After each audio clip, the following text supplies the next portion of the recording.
அனைவருக்கும் வணக்கம். நான் மீண்டும் ஒரு காணொலியில் உங்களை சந்திக்கிறேன். இன்றைக்கு இப்போ தற்போதைய காலத்தில் தற்போது கொஞ்ச நாளாக இந்த சமூக வலைத்தளங்களாக இருந்தாலும் சரி, பத்திரிகை எல்லாத்துலேயும் இந்த சீமானை பற்றிய விடயம் பரவலாக பேசப்பட்டு கொண்டிருக்கின்றது. அந்த வகையில் சீமான் என்பவர் சரியானவரா தவறானவரா, குறிப்பாக எங்களோட இலங்கை தமிழர்களை பொறுத்த மாட்டேன் ரொக்க பார்ப்போம். ஆரம்பத்தில் நான் சீமானுக்கு ஆதரவாக தான் இருந்தேன். நான் பல பேர், பல நண்பர்கள் அனைவரும் சீமாண்ட பேச்சை ரசித்து கொண்டு சீமானுக்கு ஆதரவாக தான் நாங்களும் இருந்தனாங்க. ஆனால் காலப்போக்கில் போக போக சீமானோட நடவடிக்கைகளை பார்க்க எங்களுக்கும் அதில் ஒரு சந்தேகம் இருந்தது. நான் முந்திய மாதிரி ஒரு 5 வருடங்கள், ஒரு 4 வருடங்களுக்கு முன்பு சீமான தொடர்ந்த மாதிரி இப்போது பெரிதாக தொடர்வதில்லை. அதற்கு நானாக முடிவு பண்ணின சில காரணங்கள். சீமான் இதுவரைக்கும் நான் நினைக்கிறேன் ஆக குறைஞ்சது ஒரு 2 தேர்தல் என்றாலும் 234 தொகுதிகளிலும் தனியாக போட்டியிட்டு இருக்கின்றார். ஆனால் இன்று வரை அவரால் எந்த ஒரு ஆசனத்தை கூட கைப்பற்றி சட்டமன்றத்துக்கு அவராகவோ அல்லது அவர் கட்சி சார்ந்தவர்களோ செல்லவில்லை. நீங்க பார்த்தீங்கன்னு சொன்னால் விஜயகாந்த் அந்த நேரமாக அரசியல் இருந்தபோது அவர் ஒரு எதிர்கட்சியாக வாரத்துக்குரிய ஒரு ஆசனங்களை பெற்றிருந்தார். ஆனால் கடைசியாக நடந்து முடிந்த தமிழக சட்டசபை தேர்தலில் கூட பிரேமலதா திருமாவளவன் உட்பட 2 ஆசனங்களை கைப்பற்றியிருந்தார்கள். விஜயகாந்துக்கு ஒரு ஆசனமும் திருமாவளவனுக்கு 2 ஆசனங்களும் கிடைத்திருந்தன. ஆனால் பிரேமலதா கிடைத்த ஆசனங்கள் கட்டாயமா அது விஜயகாந்துக்காக கிடைத்தது. விஜயகாந்த் மீது மக்கள் அன்று தொடர்ந்து இன்று மட்டும் வச்சிருக்கின்ற நம்பிக்கையின் காரணமாகத்தான் அவருக்கு அந்த ஆசனம் கிடைத்தது. அப்போது இந்த பல தேர்தலை சந்தித்த சீமான் இன்று வரை ஒரு ஆசனத்தை கூட பெற்று சட்டமன்றத்தில் தெரிவாகவில்லை என்றால் இவரது அரசியல் கட்சியை நம்பி எப்படி நாங்கள் இவர் பின்னால் செல்வது? இப்ப இவர் முதலாவதாக மக்களுக்கு ஒரு நன்மை செய்ய வேண்டுமாயிருந்தால் முதல் இவர் ஏதாவது ஒரு அரசியல் கட்சியோடு சேர்ந்து ஒரு கூட்டு சேர்ந்து முதல் சட்டமன்றத்துக்கு சென்று அங்கிருந்து மக்களுக்கு ஆற்றுகின்ற பல விடயங்கள் காரணமாக பிறகு இவர் கூடுதலான ஆசனங்களை இவரது கட்சி பெற்றுக்கொள்ளும். ஆனால் இவர் இன்று வரை அந்த ஒரு முயற்சியை எடுக்கவில்லை. அடுத்ததாக இந்த நிதி என்கின்ற ஒரு விஷயத்துல சீமான் மீது பல சந்தேகம் இருக்கின்றது. இவர் புலம்பெயர்ந்து வாழ்கின்ற மக்களால் அனுப்பப்படுகின்ற நிதி இல்லாமல் இவரால் இந்தியாவில் இவ்வாறு பிரச்சாரம் செய்ய முடியுமா? இவரது பிரச்சாரத்தின் நோக்கம் என்ன? உண்மையாகவே சட்டமன்றத்துக்கு சென்று மக்களுடைய பிரச்சனையை தீர்ப்பதா அல்லது நிதி வசூலிப்பதா?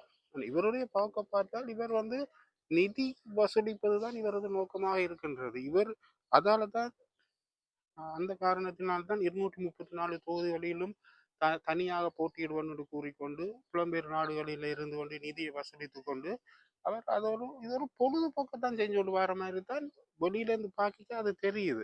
எங்களோட மக்கள்ல ஒரு ஒரு ஒரு ஒரு குணம் ஒன்று இருக்கிறது. உண்மையை சில வேளை எங்களுக்கு பிடித்தமானவர்கள் செய்கின்ற தவறை சுட்டு காட்டும் போது அதை ஏற்றுக்கொள்கின்ற பக்குவம் நம்மிடம் இல்லை. இவர் தன்னுடைய சுய லாப அரசியலை விடுத்து மக்களுக்கான குரலாக மக்களுடைய பிரச்சனையை கதைத்து இவர் சட்டமன்றத்துக்கு செல்வாராக ஆனால் இவருக்கு பின்னால் மக்கள் திரள்வார்கள். ஏன்னா இவருக்குரிய அந்த பேச்சு ஆற்றல் என்பது நிச்சயமாக மக்களை கவரும். எனவே இவர் அந்த நிதி சேகரிப்புக்காக தனது அரசியலை மேற்கொள்ளாமல் உண்மையாகவே மக்களுடைய பிரச்சனையை தீர்ப்பதாக இருந்தால் இவர் நிச்சயமாக வேறு கட்சிகளுடன் கூட்டு சேர்ந்து சட்டமன்றத்துக்கு தெரிவாகி அதன் மூலம் மக்களுக்கு சில பயனுள்ள விடயங்களை செய்வதன் மூலம் இவர் மக்களுடைய கூடிய ஆதரவை பெற்று அடுத்தடுத்த தேர்தல்களில் பிறகு தான் ஒரு குறிப்பிட்ட அளவு ஒரு ஆசனங்களை பெற்று ஒரு பெரிய கட்சியாக வளர்ந்த பின்பு இவர் தனித்து போட்டியிட்டு ஒரு பெரிய சக்தியாக உருவெடுக்கலாம். ஆனால் தற்போது இவருடைய நடவடிக்கைகள் நிச்சயமாக தமிழக மக்களுக்கான ஒரு நடவடிக்கையாக இல்லாமல் தனது நிதி சேகரிப்பதற்காக விடுதலை போராட்டத்தை தமிழீழ விடுதலை புலிகளின் விடுதலை போராட்டத்தை மட்டுமே கதைத்து கொண்டு அதன் மூலம்தான் அதை மட்டும் கதைச்சாதான் அவருக்கு நிதி வரும். எனவே அதுக்காகத்தான் அவர் தன்னுடைய அரசியலை கொண்டு நகர்த்துவதாகத்தான் உண்மை போன்றவர்களால் அது காணக்கூடியதாக இருக்கின்றது. மற்றும் இதில் சீமான் ஆரம்பத்தில் இருந்தே ஒரு இதை சொல்லி கொண்டு வரார். தனக்கு சுடுவதற்கான ஆயுத பயிற்சி வழங்கப்பட்டதாக. இதை நாங்கள் யதார்த்தமாக சிந்தித்து பார்க்க வேண்டும். நாங்களும் அந்த போராட்ட காலப்பகுதியில் இருந்து வந்த நாங்கள் அப்போ எங்களுக்கும் சில விஷயங்கள் தெரியும். இதில் என்னென்று சொன்னால் ஆரம்பத்தில் இவர் தமிழீழ விடுதலை புலிகளை சந்தித்தது என்று சொல்லுகின்ற காலப்பகுதியில் வந்து இவர் இப்பொழுது இருக்கிற மாதிரி பெரிய ஒரு பிரபலியமான நபராக இருக்கவில்லை. எங்களுக்கு கூட தெரியாது அந்த நேரங்களில். அப்போ இவர் அங்கே போய் அதாவது வன்னிக்கு சென்றது என்று சொல்ற காலப்பகுதி வந்து இவருடைய ஆரம்ப வளர்ச்சி ஆரம்ப கட்ட பணிகள். இவர் வந்து அந்த காலத்தில் இவ்வளவு பெரிய ஒரு மனிதனாகவும் இவ்வளவு பெரிய பிரபலியமாக இருக்கவில்லை. அந்த நேரத்தில் இவரை எந்த அடிப்படையில் இவருக்கு சுடுபயிற்சி வழங்கப்பட்டது உங்களுக்கு தெரியும். ஆரம்பத்திலேயே வந்து விடுதலை புலிகளில் கூட தலைவர் அவரை சந்திப்பதென்ற குறிப்பிட்ட சில முக்கிய தளபதிகள் மட்டும்தான் அவர்களுடைய கைத்துப்பாக்கியுடன் தலைவர் அவரை சந்திக்கலாம். ஆனால் இவருக்கு என்னென்று சுடு பயிற்சி வழங்கப்பட்டு இவர் தலைவர் முன்னால் நின்றார் என்ற கேள்வி மிகுந்த சந்தேகம். இது மிக மிக உண்மைக்கு புறம்பான ஒரு கருத்து. எனவே இவற்றை இந்த கருத்துக்களை வைத்து பார்க்கின்ற பொழுது இவர் நிச்சயமாக புலம்பெயர் தமிழர்களை திருப்திப்படுத்துவதற்காகவும் புலம்பெயர் தமிழர்களிடம் இருந்து கிடைக்கின்ற நிதிக்காகவும் தான் இவர் தன்னுடைய அரசியலையும் தன்னுடைய கட்சியையும் கொண்டு செல்கின்றார் என்பதில் மாற்று கருத்துக்கு இடம் இல்லாமல் இருப்பதாக தான் எனக்கு தெரிகின்றது. எனவே சீமானுக்கு நல்ல பேச்சாற்றல் இருக்கின்றது, அவர்களுக்கு புத்தகம் படிக்கின்ற பழக்கம் இருக்கின்றது. எனவே அவர் வந்து மக்களுக்கான அரசியலை செய்யும் போது நிச்சயமாக அவர் மக்களால் ஏற்றுக்கொள்ளப்படுவார். எனவே கட்டாயம் நாங்களும் அவர் ஒரு சரியான அரசியலை செய்கின்ற போது இப்போ தற்போது தமிழக முதலமைச்சராக விஜய் அவர்கள் தேர்ந்தெடுக்கப்பட்டுள்ளார்.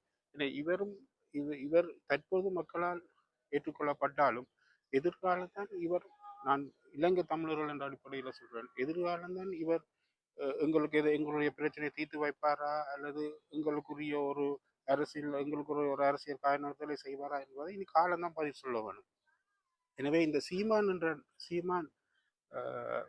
என்ற நம்பரை வந்து நாங்கள் நம்புவதற்கு நம்பலாமா அடி அதற்குரிய முடிவை நாங்கள் தான் எடுக்கணும். என்ன பொறுத்தளவில் இந்த சீமான் என்ற நபர் நிச்சயமாக ஏதோ இவர் ஒரு தன்னுடைய ஒரு நிதி வசூலிப்புக்காகத்தான் இந்த நாம் தமிழர் கட்சி என்றதை வந்து நகர்த்துகின்றார் என்பதை தான் என்னால் அறியக்கூடியதாக இருக்கின்றது, என்னாலே உணரக்கூடியதாக இருக்கின்றது.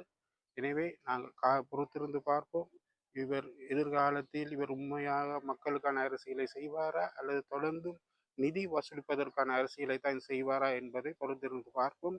இவர் மக்களுக்கான அரசியலை செய்ய வேண்டுமாக இருந்தால் இவர் சட்டமன்றத்துக்கு இவராகவோ அல்லது இவரை கட்சி சார்ந்தவர்கள் யாராவது சட்டமன்றத்துக்கு தெரிவாகி அதன் மூலம் மற்ற மக்களுக்கு நற்பணிகளை செய்வதன் மூலம் இவர் தனது கட்சியை வளர்த்து கொண்டு மேலும் முன்னேறலாம் என்றுதான் அனைவரதும் கருத்தாக இருக்கின்றது. எனவே தொடர்ந்து பார்ப்போம். நன்றி, வணக்கம்.